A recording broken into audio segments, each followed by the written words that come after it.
If you're wondering how you can leverage trade in Robinhood, I'm going to show you exactly how you can do that. Now, the way we're going to leverage trade per se is we're going to do something called margin trading, which is basically borrowing money from Robinhood so we can trade it for ourselves, right? But to have this option available, you will need to have Robinhood Gold, and your asset will have to have at least $2,000 for you to unlock this feature.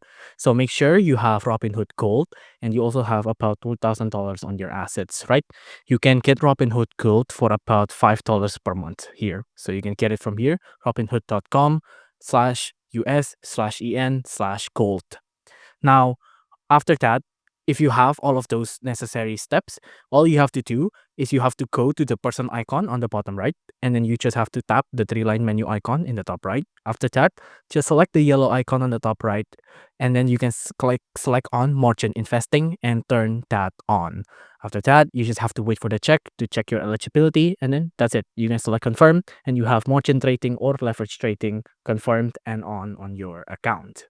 If you enjoyed this video, please do consider liking and subscribing.